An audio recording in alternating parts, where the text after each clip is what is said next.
साहब, जिस तरीके से बैठक की जा रही है किसानों द्वारा, आज कल महापंचायत की गई, आज बैठक की जा रही है, चर्चा क्या हुई है इस बैठक की? अगर बात करें देखिए, सब तो पहला तो वड्डी गल ये सीगी कि SKM नॉन पोलिटिकल ने जो लगातार एक वड्डी मेहनत करके 7 फरवरी तो लैके कन्याकुमारी तो कश्मीर तक की यात्रा कढ़ी है। ਉਹਦੇ 'ਚ बहुत बड़ा मतलब सहयोग मिलिया है। उस तो जी अगली गल है, उस तो बाद साडा एक इत्थे रामलीला मैदान दे विच कल पंचायत हुई है, ਉਹਨੂੰ भी परमात्मा की कृपा नाल एक सफल पंचायत हुई है। ਉਹਦਾ रिव्यू होना सी, रिव्यू होया है।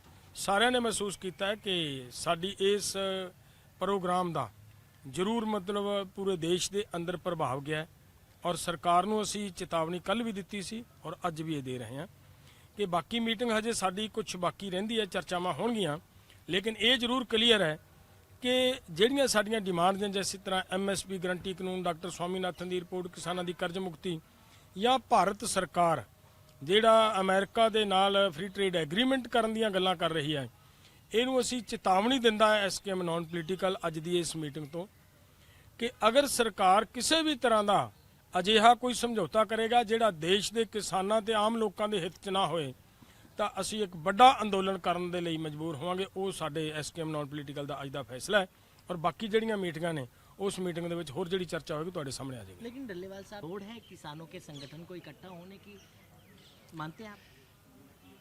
हर आदमी की अपनी अपनी विचारधारा है।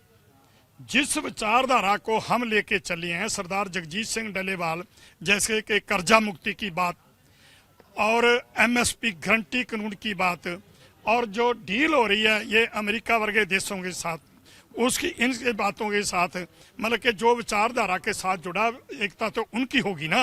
तो जो लोग सिर्फ अपनी अपनी डफली बजा रहे हैं, सिर्फ वही चाहते हैं कि मेरा भी संगठन हो जाए, मेरा संगठन मजबूत हो, मैं लोगों में जाऊं, वो आज यहाँ धरना दे दिया, कल यहाँ दे रहे हैं। लेकिन देश के लोगों की जो डिमांड है, बात जीत कर हम उनके दर्द की आवाज़ नहीं उठाते तो फिर इकट्ठे भी कैसे होंगे? इकट्ठे पहले रहे ही ना।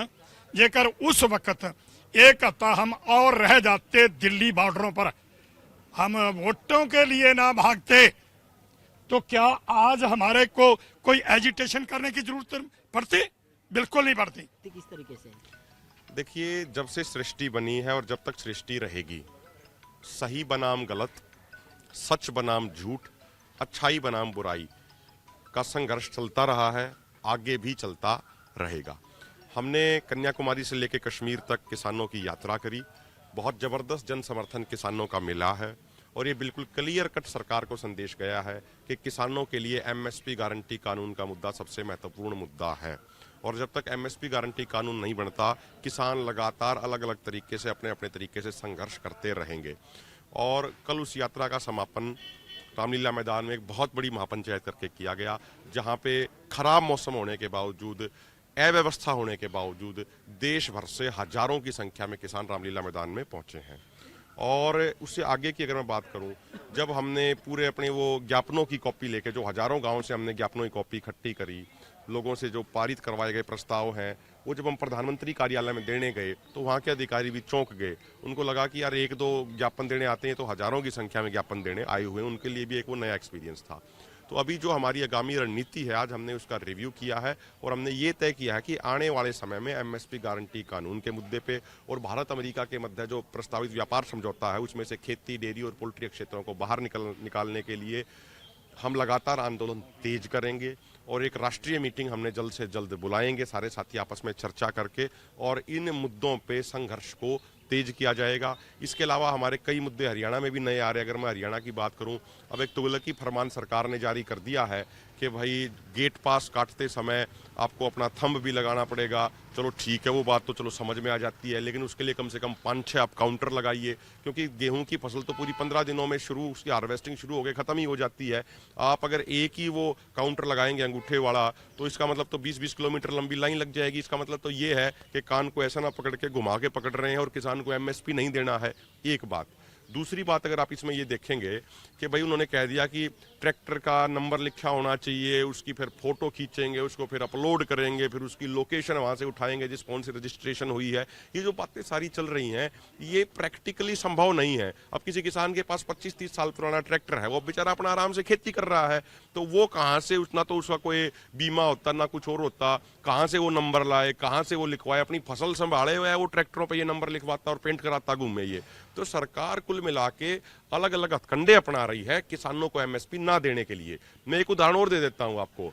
हरियाणा सरकार, नायाब सैनी जी बार बार कहते हैं, खासकर वो पंजाब में भी जाते हैं, यूपी में भी जाते हैं, दिल्ली में भी जाते हैं, आपके माध्यम से भी बोलते हैं, और मैं कहता हूं आप सवाल पूछा करो आप।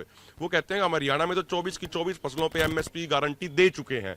आज हरियाणा की तमाम मंडियों में सरसों आने लग रही है, बिल्कुल बहुत बड़ी मात्रा में सरसों आ रही है। हरियाणा सरकार क्या कह रही है कि हम एमएसपी पे सरकारी खरीद चालू करेंगे 28 मार्च से, यानी 28 मार्च तक तो किसान औने पौने दामों पे प्राइवेट खरीद में अपनी फसल बेचने को मजबूर हो चुका होगा। उसके बाद 1-2 दिन की नौटंकी करेगी सरकार, 150 क्विंटल खरीद के कह देगी भाई हमने सरसों पे भी एमएसपी दे दिया है। तो 1 अप्रैल से फिर गेहूं की खरीद शुरू हो जाएगी। तो मेरा पत्रकार साथियों से भी निवेदन है, आप लोकतंत्र के चौथे स्तंभ हैं, आप भी खुद ग्रामीण पृष्ठभूमि से आते हैं, आप ये पूछिए सरकार से कि आप अभी वर्तमान में सरसों की खरीद चालू एमएसपी पे क्यों नहीं कर रहे, आप 28 मार्च का इंतजार क्यों कर रहे हैं।